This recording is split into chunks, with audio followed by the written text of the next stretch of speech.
मरुधरा का मूड क्या है। मरुधरा के मूड के इस कार्यक्रम में आज हम आ पहुंचे हैं नागौर जिले के डेगाना विधानसभा क्षेत्र में।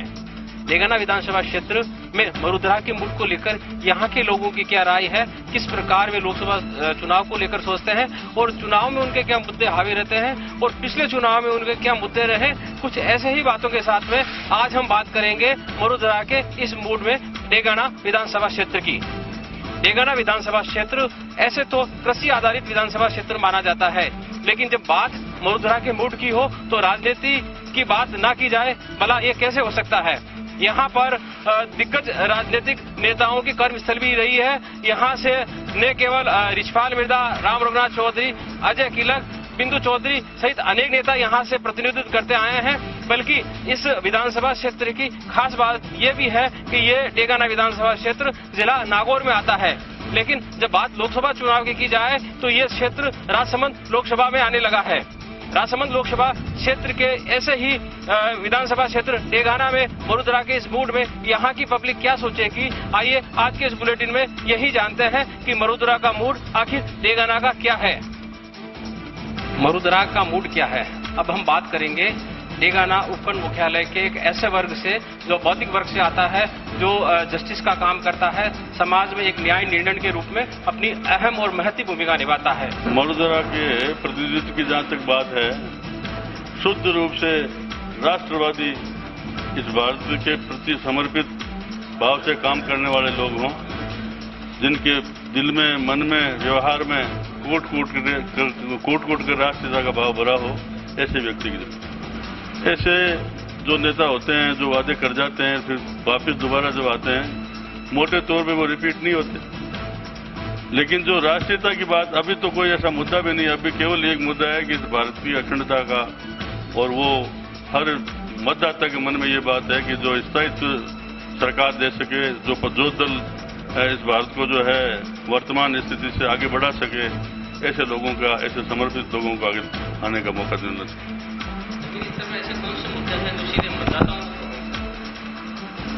जमीनी स्तर पे ऐसे कौन से मुद्दे हैं जो पानी, बिजली, विकास के मुद्दे तो है जो हर वर्ग को प्रभावित करता है। उसके साथ साथ किसानों की जो समस्या है, किसान वर्ग की समस्या बहुत बड़ी है, वो मुद्दा हर जगह प्रभावित करता है। किसान को प्रभावित करने के लिए हर पार्टियां उनको लालच तो करती है, एक टेम्परेरी फेज में किया जाता है। ऐसा हो कि उनके उपज का सही मूल्य मिले, ऐसी कोई सरकार व्यवस्था कोई पार्टी नहीं कर रही है। उनको छोटे छोटे लालच देके लुभाने का प्रयास किया जाता है। स्थायी रूप से ऐसा कोई ऐसी व्यवस्था हो ताकि किसानों की उपज का सही मूल्य मिले और ताकि किसान संपन्न हो जाए, तो उनको हर बार सरकार की तरफ देखने का या सरकार से सहायता प्राप्त करने के लिए उनको लालच नहीं होना पड़े। और एक ये लालच का जो है न, किसी वर्ग को लालच करके वोट बैंक बनाना, ये इस राष्ट्र के लिए घातक है और इससे चुनाव प्रभावित तो होता है, लेकिन वो बिना सोचे समझे लालच में आके जो प्रभावित होता है न, उस राष्ट्र के लिए हानिकारक है। नेता ऐसा होना चाहिए जो राष्ट्र की एकता, अखंडता और संप्रभुता की एकदम रक्षा करे और देश के विकास और जनमानस के जो प्रॉब्लम्स है, उनकी समस्याओं का हर तरह से हल करे। इस तरह से नेता होना चाहिए। महिला सुरक्षा को लेकर जो हालात सामने आ रहे हैं, वो लोक लुभावने जो हालात है, वो स्थिति सामने दिखी जा रही है। ये जो घोषणा पत्र में जो वादे किए जाते हैं, वास्तव में वो वादे ही रह जाते हैं। एक लॉलीपॉप है जो चुनाव के टाइम दिया जाता है और उसके बाद में उस पर ध्यान नहीं दिया जा रहा है। लेकिन अगर महिलाओं के सशक्तिकरण को वास्तव में देखा जाए, अगर कोई भी राजनीतिक पार्टी हो, अगर इसको सीरियस लेकर करे, तो महिला एक बहुत बड़ा स्तंभ है और ये राष्ट्रीय अखंडता और विश्वास की जो बात है, ये भी बहुत बड़ा मुद्दा है। और इसको अगर आगे देश को हमें बचाना है तो पहले महिलाओं को सुरक्षित करना होगा। अगर महिलाएं सुरक्षित नहीं रहेगी तो देश का विकास कैसे होगा, देश आगे कैसे बढ़ेगा। आने वाले चुनाव में, वर्तमान में तो महिलाओं ने भी ये तय कर रखा है कि चाहे कुछ भी हो, पहला हमारा राष्ट्रीय अस्तित्व का मुद्दा है, उसके बाद में महिला सशक्तिकरण है। लेकिन राष्ट्रीय अस्तित्व को भी अगर हम साइड में रखें तो महिला सशक्तिकरण है। आज महिला कहीं भी सुरक्षित नहीं है। आज महिला की ये स्थिति है कि महिला कहीं भी जाती है तो उसे एक अकेलापन, एक डर महसूस होता है। और जो कमजोर वर्ग की महिला है उसकी कोई सुनवाई नहीं होती है। ऊपर से एक फोन आता है, एक अप्रोच होती है और महिला का मुद्दा वहीं गौण कर दिया जाता है। इस स्थिति को अगर वास्तव में कोई सुधार करना चाहता है और महिलाओं को मजबूत करके और महिलाओं के लिए जो एक आंदोलन, आने वाली स्थिति ऐसी नहीं हो कि वापिस वो ही हरित क्रांति आ जाए जो पहले हुई थी, क्योंकि महिला बहुत पीड़ित है और महिला हर जगह परेशान है। महिलाओं को हर जगह प्रताड़ित किया जा रहा है। हालांकि महिलाओं में एक शक्ति उत्पन्न हुई है, महिलाओं में एक स्वावलंबन पैदा हुआ है, लेकिन इस स्वावलंबन को आगे बढ़ाने के लिए अगर आज के चुनावी मुद्दे को देखें तो महिलाओं को अधिक से अधिक सपोर्ट किया जाए तो वोटों में भी जागरूकता आएगी और वोट भी बढ़ेंगे, महिलाओं के वोट भी स्थिर रहेंगे। आज की राजनीति पानी, बिजली और चिकित्सा सुविधाओं तक ही सीमित है। नहीं, जहाँ तक मेरा ख्याल है, वास्तव में देखा जाए तो यहाँ मतदाता इन समस्याओं से रूबरू होता ही नहीं है, होना चाहता भी नहीं है। यहाँ केवल जातिवाद का मुद्दा होता है। मतदाता ये सोचता है किस जाति का कैंडिडेट खड़ा है। अगर जातिगत बेस पर ही वोट पड़ते हैं, जातिगत बेस पर ही लोगों का झुकाव होता है, जबकि सही मायने में प्रजातंत्र के लिए जो बातें होती है वो किसी मतदाता के दिमाग में रहती नहीं है। इसीलिए प्रजातंत्र जो है कमजोर पड़ता है। मेरा यही कहना। राजनीति में तो हकीकत में तो विकास की बात ही होनी चाहिए। युवा को या हर तबके के आदमी को तो यही होना चाहिए कि देश आगे बढ़े, क्योंकि राजनीति में राजनीतिक लोग मिलकर के सरकार बनाते हैं और सरकार बनकर के देश को आगे बढ़ाती है। तो एक प्रतिनिधि होते हैं हमारे देश के जो अंतर्राष्ट्रीय स्तर पे अपना प्रतिनिधित्व करते हैं। तो सरकार तो ऐसी होनी चाहिए जो अंतर्राष्ट्रीय स्तर पे हिंदुस्तान के झंडे गाड़ दे, लेकिन वो मुद्दे नगण्य आजकल है। राजनीति की जो आज जड़ें कमजोर इसीलिए हो रही है। कहीं भी देखिए हर एक नेता ये चाहता है कि जब तक मैं हूँ तब तक तो मैं हूँ, उसके बाद मेरा पुत्र हो, मेरा परिवार हो। वाकई वैसे देखा जाए तो ये मुद्दा इतना मतलब आलोचना करने जैसा भी नहीं है, क्योंकि किसी योग्य नेता के योग्य पुत्र है तो उसको चांस मिलना भी चाहिए, उसको आगे आना भी चाहिए। पर दुर्भाग्य ऐसा है कि ऐसे लोग भी आगे आ जाते हैं जो योग्यता नाम की जो उनको चीज नहीं होती है और उसके बाद में जनता को केवल जो है वो दुखी पाती आता है।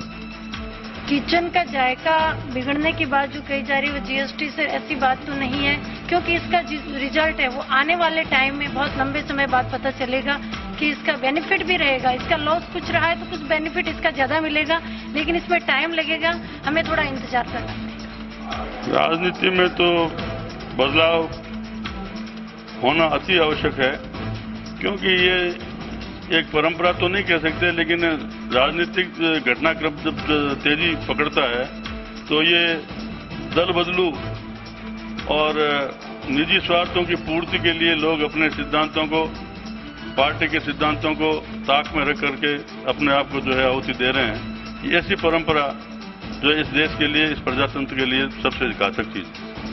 इस प्रकार देख सकते हैं कि आप यहाँ के मरुधरा के मूड में डेगाना क्षेत्र के अधिवक्ताओं ने अपनी अपनी बात रखी, यहाँ महिला सशक्तिकरण की बात रखी। इसी के साथ यहाँ बदलाव इस बात की भी बयार आई कि कहीं ना कहीं मुद्दे आज भी जमीनी स्तर पर देखने को मिलते हैं। ऐसे में मरुधरा का ये मूड, डेगाना विधानसभा क्षेत्र के लोग किस प्रकार अपना प्रत्याशी चयन करेंगे वह आने वाले वक्त की बात है। बहरहाल आज कहीं ना कहीं मुद्दागत आधार पर यहाँ के लोग अपनी राजनीति का धरातल ढूंढते नजर आते हैं।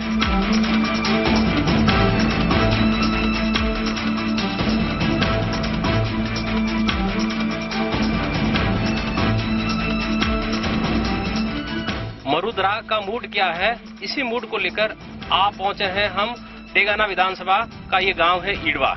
क्योंकि डेगाना विधानसभा एक ऐसा विधानसभा है जो आता तो जिला नागौर में है, लेकिन लोकसभा क्षेत्र लगता है राजसमंद। विकास की योजनाएं क्या संजोए बैठे हैं यहाँ के ग्रामीण, और उन्होंने किस आधार पर अपने मताधिकार का प्रयोग किया और इस बार के लोकसभा चुनाव को लेकर किस प्रकार अपने मताधिकार का प्रयोग करेंगे, क्या क्या उनके मुद्दे रहेंगे, किन मुद्दों के आधार पर वे अपने मताधिकार का प्रयोग करेंगे। आइए जानते हैं ऐसे ही गांव के लोगों से, ईडवा के लोगों से, कि इस बार मरुधरा के मूड में उनका मूड क्या रहेगा। क्या मूड रहेगा आपका? मूड तो क्या रहेगा, विकास के नाम कोई चीज है नहीं। इधर डेगाना वो नागौर से आता है एमपी, वो नहीं करता। इधर राजसमंद वो दूर रहता है, आके संभालता नहीं है। हरिओम सिंह कभी आया ही नहीं हमारे पास, कुछ किया ही नहीं।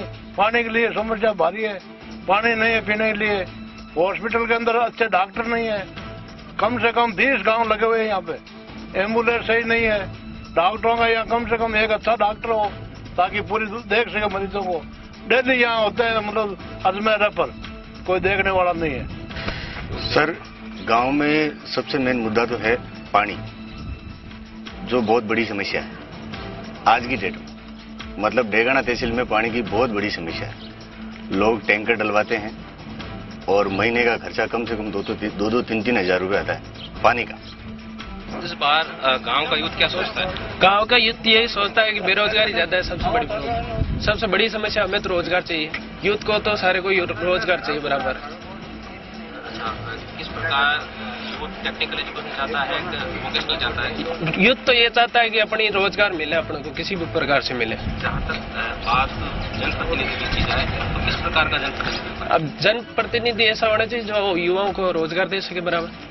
सर, सब जने नेता लोग जब एक इलेक्शन होते हैं तब तो आते हैं, उसके बाद के अंदर कोई नहीं आता है। विकास के लिए वादे करके जाते हैं, हम ये करेंगे वो करेंगे, वापस आके कोई संभालता नहीं है, कोई यहाँ पे विकास नहीं करता है। सबसे ज्यादा यहाँ पानी की है, पानी यहाँ पीने के लिए मतलब बहुत परेशानी होती है हम लोगों को।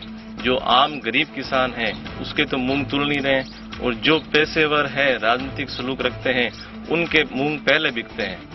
उनकी कृषि मंडी से उनके सेटिंग होती है, वो पहले अपने टोकन कटवा लेते हैं। जो आम गरीब किसान है जिसके पास 5 बोरी मूंग है, 3 बोरी मूंग है, वो नहीं बेच पाता है। उसको यहाँ पे जो बाजार के अंदर जो लोकल दलाल होता है उसको 4000 रुपए में, 4500 रुपए में बेचना पड़ता है। मोदी तो बिल्कुल बरगला रहा है, कभी मंदिर के नाम पर, कभी मस्जिद के नाम पर हिंदू मुस्लिमों को लड़वा रहा है। कभी कहता है 370 हटा देंगे, कभी कहते हैं जम्मू कश्मीर का हल कर देंगे। किसी से मतलब ये बिल्कुल बरगला रहा है, खुलकर एक भी काम नहीं कर रहा। 5 साल हो गए, इतने बहुमत होने के बावजूद भी इसने मंदिर नहीं बना सका, तो अब इससे ऐसे प्रधानमंत्री से मास्टर नहीं कर सकते। किसान की हमने समस्या है, ऐसा कहीं समस्या को बनिया बताओ, हमने समस्या है किसान की। तो किसान जाना बार में खेती पावा था, खेती पावा बार मूंगा कहीं पावा 4000-5000 रुपया मिले, जबकि खर्चों को तो पड़े हम वो 7-8 हजार खर्चों पड़े। समस्या ये मोटी हूँ बता, कहीं भाव है नहीं, भेज बाजा मत बट कहीं है, कोई काला पीला कर दे, कोई मियान कर दे, लेन देना दे को नहीं। तो आप देख सकते हैं कि मरुधरा के इस मूड में ईडवा के लोगों ने अपनी अपनी समस्याएं, अपने अपने वादे और इस बार लोकसभा चुनाव को लेकर किस प्रकार वे अपने मताधिकार का प्रयोग करेंगे, मरुधरा के इस मूड में उन्होंने बताया और देखा। अब वक्त है फिलहाल एक छोटे से ब्रेक का।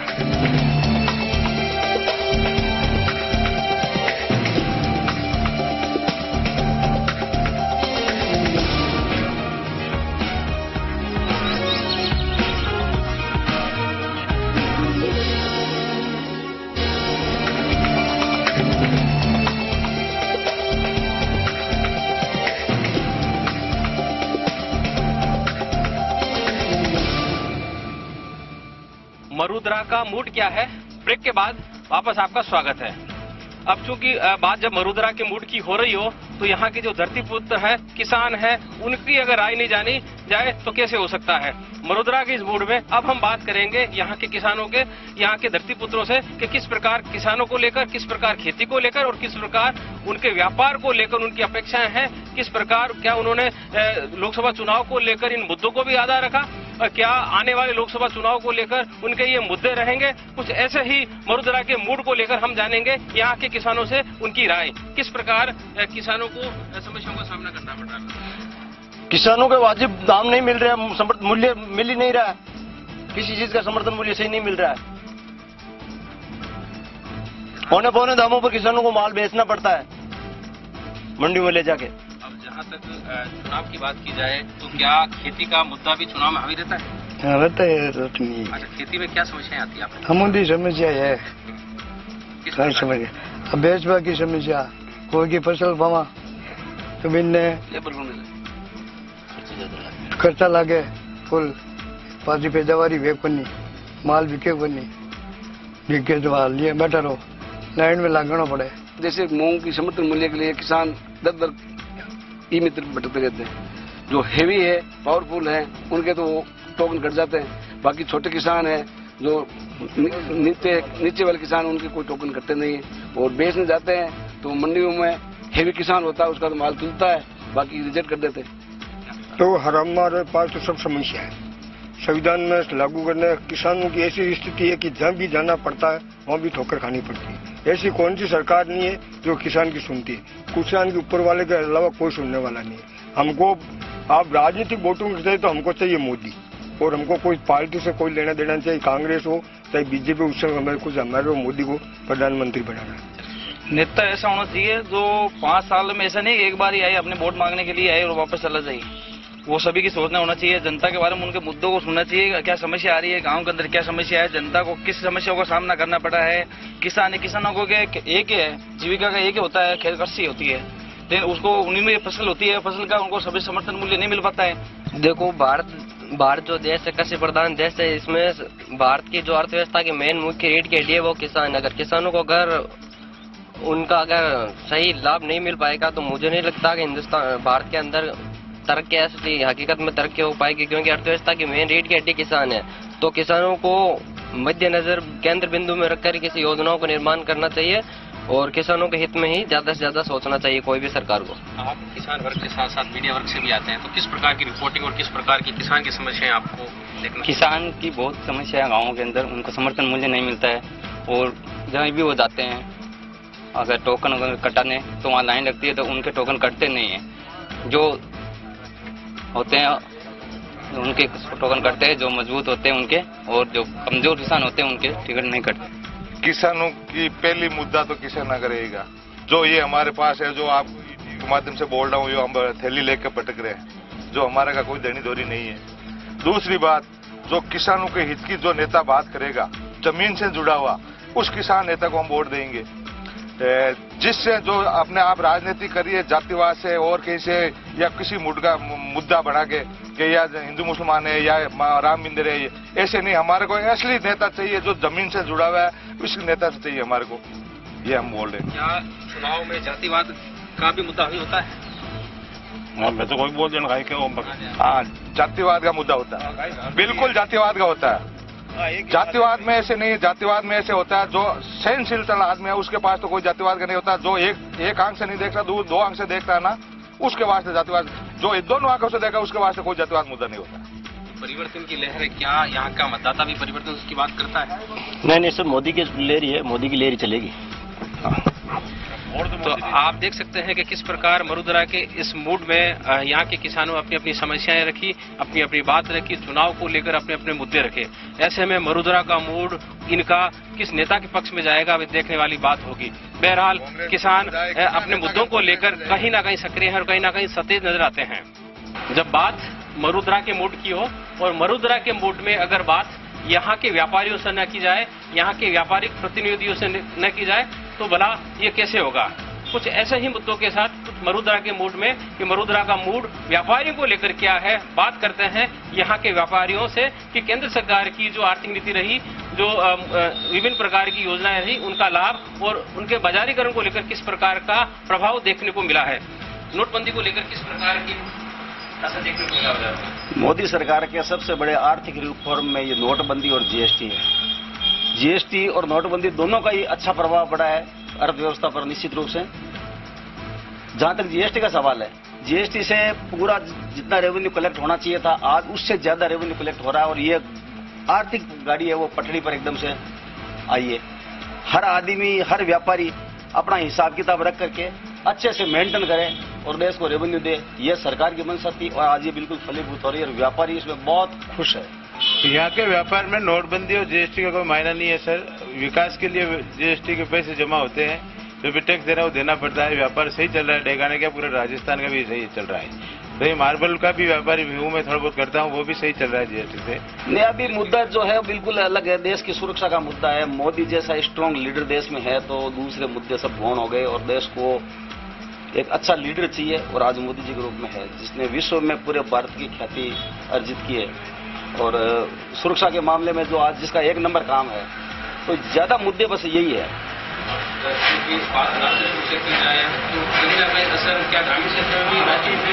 बिल्कुल, आजकल हर आदमी समझता है, वो भारत के प्रति हर आदमी का सोच, हर आदमी का प्रत्येक आदमी का वो चिंतन है। तो मैं ऐसा समझता हूँ कि ग्रामीण क्षेत्रों में भी ये मुद्दा हावी रहेगा कि देश की सुरक्षा के लिए मोदी आवश्यक है। तो आप देख सकते हैं कि किस प्रकार मरुधरा के मूड में यहाँ के व्यापारियों ने नोटबंदी, जीएसटी सहित अनेक मुद्दों पर चर्चा की, यहाँ के मरुधरा के मूड में अपनी बात रखी।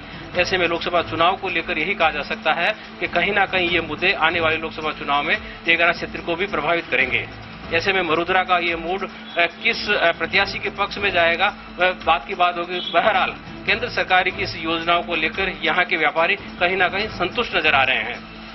मनोज सोनी, जी मीडिया, नागौर।